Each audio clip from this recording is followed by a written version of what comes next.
ആപ്കി അദാലത്തിൽ film star Gulshan ഗ്രോവറിന്റെ മേലുള്ള കുറ്റാരോപണം. ഇദ്ദേഹം പബ്ലിസിറ്റിക്ക് വേണ്ടി എന്തും ചെയ്യാൻ തയ്യാറായ വ്യക്തിയാണ്. ഗുൽഷൻ സർ, ഇപ്പോൾ എൻ്റെ കയ്യിൽ ലണ്ടനിലെ ഈവനിങ് സ്റ്റാൻഡേർഡ് പത്രമാണുള്ളത്. ഇതിലെഴുതിയിരിക്കുന്നത് new born villain, latest 007 star Gulshan Grover.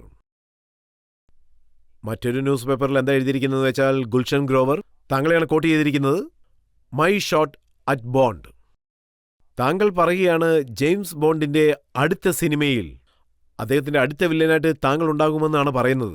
പക്ഷേ അവിടുത്തെ ന്യൂസ് പേപ്പറിൽ ഇതെല്ലാം കള്ളമാണെന്നാണ് പറയുന്നത്. ആദ്യമായി എനിക്ക് പറയാനുള്ളത്, അതായത് നിങ്ങളുടെ എല്ലാവരുടെയും അനുഗ്രഹം കൊണ്ടും നിങ്ങളുടെ ഗുഡ് വിഷസ് കൊണ്ടും ഈ ഇന്ത്യൻ ആക്ടർക്ക്, ബോളിവുഡ് ആക്ടർക്ക് ഹോളിവുഡിലും അവസരങ്ങൾ കിട്ടാൻ തുടങ്ങിയിരിക്കുന്നു.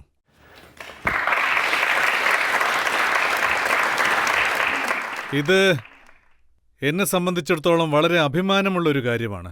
നമ്മുടെ ഇന്ത്യൻസിന്, നമുക്കെല്ലാവർക്കും അഭിമാനിക്കാവുന്ന ഒരു കാര്യമാണ്. അവിടെയുള്ള ഫിലിം ഇൻഡസ്ട്രി, അത് ഹോളിവുഡ് ആയിക്കോട്ടെ, അവിടെ ഞാൻ 6 സിനിമകളിൽ വർക്ക് ചെയ്തിട്ടുണ്ട്. ഫ്രാൻസ് സിനിമകളിൽ പ്രവർത്തിച്ചിട്ടുണ്ട്, ഇറ്റലി സിനിമകളിൽ പ്രവർത്തിച്ചിട്ടുണ്ട്, ജർമ്മനി സിനിമകളിൽ അഭിനയിച്ചിട്ടുണ്ട്, കനേഡിയൻ സിനിമകളിലുണ്ട്, UK സിനിമകളിലും പ്രവർത്തിച്ചിട്ടുണ്ട്. ഇപ്പോൾ ഈയിടെയായിട്ട് എന്താണ് സംഭവിക്കുന്നതെന്ന് വെച്ചാൽ, അടുത്ത് വരാൻ പോകുന്ന ജെയിംസ് ബോണ്ട് സിനിമയിൽ എനിക്കൊരു വില്ലൻ റോൾ ലഭിക്കാൻ പോകുന്നു. ചില പത്രങ്ങൾ സൈൻ ചെയ്തുവെന്ന് പറയുന്നു, ചില പത്രങ്ങൾ സൈൻ ചെയ്തിട്ടില്ലെന്ന് പറയുന്നു. ജെയിംസ് ബോണ്ടിന്റെ സൈറ്റിൽ അവിടെ എൻ്റെ ഫോട്ടോസ് ഉണ്ട്. അതിലൊരു ആർട്ടിക്കിളുണ്ട്, ബോണ്ട്സ് കണക്ഷൻ ടു ബോളിവുഡ്. കാര്യം എന്താന്ന് വെച്ചാൽ, ഞാൻ ആ സിനിമയിൽ ഉണ്ടോ ഇല്ലയോ എന്ന് ഇപ്പൊ പറയാൻ ആഗ്രഹിക്കുന്നില്ല. ഞാൻ എന്തുകൊണ്ടാണ് പറയാത്തതെന്ന് വെച്ചാൽ, കാരണം അത് സത്യമല്ലാത്തതുകൊണ്ട്. നോക്കൂ, താങ്കൾ ഒരു വക്കീലാണ്. ഒരു 5 മിനിറ്റ് നേരത്തേക്ക് നിങ്ങളൊരു വക്കീലാണെന്നുള്ളത് മറന്നേക്കൂ. നിങ്ങൾ ഒരു കാര്യം മാത്രം ചിന്തിച്ചാൽ മതി, നിങ്ങളൊരു ഇന്ത്യനാണ്, നിങ്ങളൊരു നല്ല ഇന്ത്യനാണെന്നുള്ള കാര്യം എനിക്ക് നന്നായിട്ട് അറിയാം. ഒരു ഇന്ത്യക്കാരൻ എന്ന നിലയ്ക്ക് നിങ്ങളുടെ അഭിപ്രായം എന്താണ്? നോക്കൂ സാർ, താങ്കൾ എന്റെ ശ്രദ്ധ മാറ്റാൻ ശ്രമിക്കുകയാണ്. ഞാൻ പറയുന്നു, ഞാൻ താങ്കളോട് നേരിട്ട് തന്നെ ചോദിക്കുകയാണ്. ഇത് ബ്രിട്ടനിൽ നിന്ന് വരുന്ന പത്രമാണ്. ഇത് ചെറിയ പത്രമൊന്നുമല്ല. ഈവനിങ് സ്റ്റാൻഡേർഡ് ലണ്ടനിലെ വലിയൊരു ന്യൂസ് പേപ്പറാണ്. അതെ രജത് സാർ, അതായത് ഈവനിങ് സാർ, ഞാൻ പറയുന്നത് കേൾക്കൂ. ഈ പത്രത്തിൽ താങ്കളെ കോട്ട് ചെയ്തിരിക്കുകയാണ്.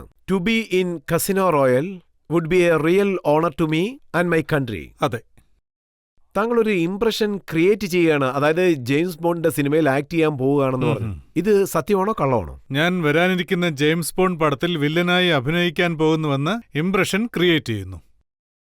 ഒരുപക്ഷെ ഇത് സത്യമാണെങ്കിൽ അതിലെന്ത് തെറ്റാ ഉള്ളത്?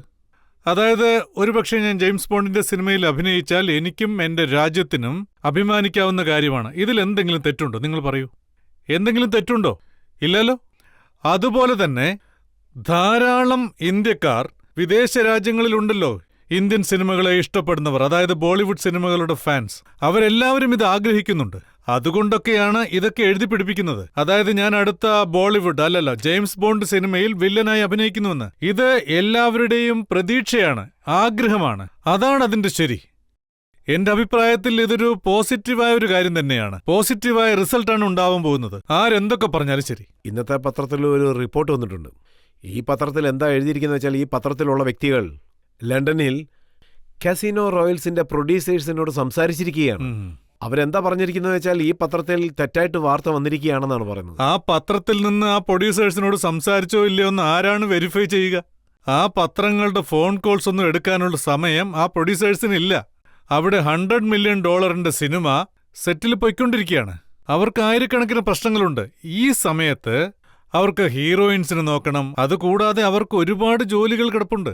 പിന്നെ സത്യം പറഞ്ഞാൽ എനിക്കിത് വളരെ സന്തോഷം തരുന്നൊരു കാര്യമാണ്. യഥാർത്ഥത്തിൽ ബോളിവുഡ് സ്റ്റാർസ് എത്ര പോപ്പുലറാണ്. ഇപ്പൊ ബോണ്ടിനേക്കാളും ഞാനാണ് കൂടുതൽ ചർച്ച ചെയ്യപ്പെടുന്നത്. ഞാൻ ആ സിനിമയിൽ ഉണ്ടോ ഇല്ലയോ എന്നുള്ളതാണ് ഇവിടെ വലിയ ചർച്ചയായിരിക്കുന്നത്. പക്ഷേ താങ്കൾ തന്നെ പറയൂ, അതായത് ആ സിനിമയിൽ കാസ്റ്റിംഗ് ചെയ്യുന്നവർ, അതെ, ആ സിനിമയുടെ പ്രൊഡ്യൂസേഴ്സ്, അതുപോലെ ആ സിനിമയിലെ കാസ്റ്റിംഗ് സെലക്ടേഴ്സിനെ എപ്പോഴെങ്കിലും താങ്കൾ നേരിട്ട് കണ്ടിട്ടുണ്ടോ? രജത് സാർ, ഞാൻ എല്ലാ തയ്യാറെടുപ്പും കൂടിയാണ് വന്നിരിക്കുന്നത്. ഇതിൽ എന്റെ ഫോട്ടോസ് ഉണ്ട്. ജെയിംസ് ബോണ്ടിന്റെ 7 സിനിമകളുടെ കാസ്റ്റിംഗ് ഡയറക്ടർ ലോസ് ഏഞ്ചലസിലാണുള്ളത്, ജനറ്റ് ജാൻകിൻസൺ, ജാനറ്റൻ ജെയിൻ. അദ്ദേഹത്തിന്റെ കമ്പനിയുടെ പ്രസിഡന്റ് മൈക്കിളിനൊപ്പമുണ്ട്. ഞാൻ നിങ്ങളോട് റിക്വസ്റ്റ് ചെയ്യാണ്, ഈ ഫോട്ടോസ് എല്ലാരെയും കാണിക്കൂ. എല്ലാ ഡീറ്റെയിൽസും ഞാൻ കാണിക്കാം. എല്ലാരെയും കാണിക്കൂ, കണ്ടോളൂ. 2 ലേഡീസും കാസ്റ്റിംഗ് ഡയറക്ടറാണ്. അവര് തന്നെയാ ഇവര് ഹാരി പോർട്ടറിൽ കാസ്റ്റ് ചെയ്തിട്ടുണ്ട്. ഇവർ രണ്ടുപേരും ബ്യൂട്ടിഫുൾ മൈൻഡ് കാസ്റ്റ് ചെയ്തിട്ടുണ്ട്. ഇപ്പോ ബോൺ കാസ്റ്റ് ചെയ്യുന്നു. ഇതവരുടെ ഓഫീസാണ് ലോസ് ശരി, ഏഞ്ചൽസ്. താങ്കൾ പറയുന്നത് ഞാൻ വിശ്വസിക്കുകയാണ്. അതായത് താങ്കൾ തെളിവോടുകൂടി വന്നിരിക്കുകയാണ്. പക്ഷേ ഇന്ന് ഈ പത്രത്തിൽ അവിടെ നോക്കിയ ബോണ്ടിന്റെ വില്ലനെ പോലെ ഇല്ലേ? ഇന്ന് ഈ പത്രത്തിൽ മറ്റൊരു ന്യൂസും വന്നിരിക്കുകയാണ് ഗുൽഷൻ സർ. അതെന്തത്? അവരൊരു ഇമെയിൽ അയച്ചിരിക്കുകയാണ് സോണി പിക്ചേഴ്സ് റിലീസിംഗ് ഇന്റർനാഷണലിലേക്ക്. യാ, അവരെന്താ എഴുതിയിരിക്കുന്നത് വെച്ചാൽ, studio making Casino Royales we have checked with Eon Productions. They have confirm that there is absolutely no truth in it, just wishful thinking of mister Gulshan Grover. ആ സ്റ്റുഡിയോയെ കുറിച്ച് പറയുകയാണെങ്കിൽ അതിൽ ഏകദേശം ഒരു 40 ബിൽഡിംഗ് ഉണ്ടാവും. വലിയ വലിയ സ്റ്റുഡിയോസ്, 4000 ഡിപ്പാർട്ട്മെന്റ്സ് ഉണ്ട്. ഇവർ ഇമെയിൽ ആർക്കാണ് അയച്ചത്, ആരാണതിന് മറുപടി കൊടുത്തത്, ഇതൊക്കെ ആരാ വെരിഫൈ ചെയ്യുന്നത്? അവരെ വരാൻ പറയണം. അതുമാത്രമല്ല, എനിക്ക് ഈ അവസരത്തിൽ ഒന്നും പറയാൻ കഴിയില്ല. ചിലപ്പോ അത് എനിക്കെതിരെ തിരിയാനും സാധ്യതയുണ്ട്. അതുകൊണ്ട് എനിക്ക് ഒരു കാര്യം പറയാൻ കഴിയും. എനിക്ക് പറയാനുള്ള അനുവാദമുണ്ടെങ്കിൽ, ഞാൻ പറയുന്നതിൽ തെറ്റുകളൊന്നുമില്ലെങ്കിൽ, നിങ്ങളുടെ എല്ലാവരുടെയും ഗുഡ് വിഷസ് ഉണ്ടെങ്കിൽ, നിങ്ങളുടെ എല്ലാവരുടെയും അനുഗ്രഹം ഉണ്ടെങ്കിൽ, ബോണ്ട് എങ്ങോട്ട് രക്ഷപ്പെടാനാണ്?